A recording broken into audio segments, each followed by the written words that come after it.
یہ آیتیں سب کی سب بہت ہی اہم ہیں اور بڑی گہری ہیں.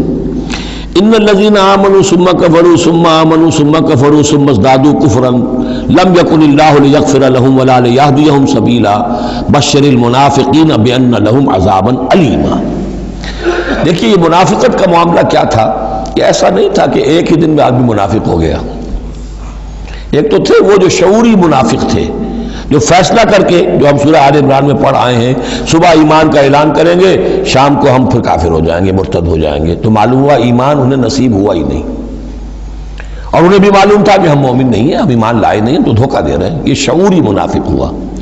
غیر شعوری منافق کون سے ہوتے تھے؟ کہ جو آئے تو تھے، کوئی دل میں دھوکہ دینے کی نیت نہیں تھی، انہیں اندازہ نہیں تھا کہ یہ، وہ سمجھتے تھے پھولوں کی سیج ہے، نکلا وہ کانٹوں بھرا دفتر بستر. اب انہیں قدم قدم پہ رکاوٹ ہے، وہ ارادہ، وہ پختگی نہیں ہے، ایمان کی وہ گہرائی نہیں ہے کہ ہر کے بعد آباد جو ہو سو ہو. ان کا کیا ہوتا ہے، کچھ دو قدم چلے، کچھ پیچھے ہٹ گئے، کچھ چھٹک گئے، کچھ چلے، کچھ ہمت کی، کچھ رک گئے. نتیجہ یہ ہوتا ہے کہ اب لوگ ان کے ڈانٹ ڈپٹ کرتے تم کیا کرتے ہو. تو اب انہوں نے کیا کیا، جھوٹے بہانے بنانے شروع کیے، اور پھر آخری درجہ جھوٹی قسمیں کھانی شروع. خدا کی قسم یہ مجبوری تھی، اس لیے میں رک گیا تھا. تم سمجھتے ہو کہ میں جہاد میں نہیں جانا چاہتا تھا؟ تم ایسا گمان تو نہ کرو، مجھے یہ مجبوری ہو گئی تھی، میری بیوی مر رہی تھی، میں کیسے جا سکتا تھا، وغیرہ وغیرہ جھوٹی قسمیں. تو یہ جو ہے معاملہ ایمان اور کفر کا، یہ یوں چلتا رہتا ہے. اگرچہ اوپر جو ہے وہ پردہ تو ایمان کا ہے، کافر تو وہ ہوا ہی نہیں. اسلام لے آیا تھا، مومن ہے، اور وہ ارتداد کا اس نے اعلان نہیں کیا، لیکن ابھی ایمان کی طرف آیا، پھر کفر کی طرف گیا، پھر ایمان کی طرف آیا، پھر کفر کی طرف گیا. یہ مذبذبین بین ذالک، آسیلیشن جو ہے یہ ہوتی رہتی ہے. اور اس کی بہترین مثال کیا ہے، کبھی اگر کسی کو آپ نے دریا میں، کسی تالاب میں ڈوبتے دیکھا ہو، نیچے گیا پھر آیا ذرا اوپر، پھر گیا پھر آیا، پھر گیا تو گیا. بالکل وہ نقشہ ہے جو یہاں ہے.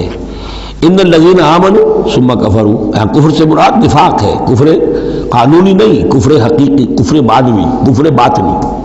اندر ہی اندر ہو رہا ہے سب کچھ جو ہو رہا ہے. انہوں نے انکار اور اعلان کیا ہی نہیں ہے، اسلام سے انکار نہیں کیا، کفر کا اعلان نہیں کیا، یہ اندر ہو رہا ہے اس کی شخصیت کے باطن میں. ان الذین آمنوا ثم کفروا ثم آمنوا ثم کفروا، ایمان لائے پھر کفر کیا، پھر ایمان لائے پھر کفر کیا. ثم ازدادوا کفرا، پھر کفر میں بڑھتے چلے گئے.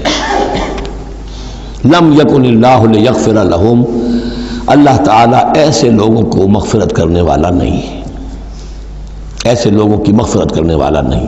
ولا لیہدیہم سبیلا، اور نہ ایسے لوگوں کو وہ راستہ دکھائے گا. اگلی آیت میں کھول دیا کہ یہ کن کا تذکرہ ہے. بشر المنافقین بان لہم عذابا علیما، اے نبی ان منافقوں کو بشارت دے دیجئے کہ ان کے لیے دردناک عذاب. یہاں تو آنا ہے تو یکسو ہو کے آؤ، ریزرویشن رکھ کر مت آؤ. وَلَنَبْلُوَنَّكُمْ بِشَيْءٍ مِّنَ الْخَوْفِ وَالْجُوعِ وَنَقْصٍ مِّنَ الْأَمْوَالِ وَالْأَنفُسِ وَالثَّمَرَاتِ. کان کھول کر آؤ. لَتُبْلَوُنَّ فِي أَمْوَالِكُمْ وَأَنفُسِكُمْ وَلَتُسْمَعُنَّ مِنَ الَّذِينَ أُوتُوا الْكِتَابَ مِن قَبْلِكُمْ وَالَّذِينَ أَشْرَكُوا أَذًى كَثِيرًا. تمہیں سننی پڑیں گی، ساری تلخ باتیں سننی پڑیں گی، کڑوے گھونٹ کرنے پڑیں گے، قدم قدم پر آزمائشیں آئیں گی. در رہے منزل لیلا کے خطر ہاس بسے، شرط اول قدمی نہ اس کے مجموع باشی. بشر المنافقین، تجزیہ انداز ہے.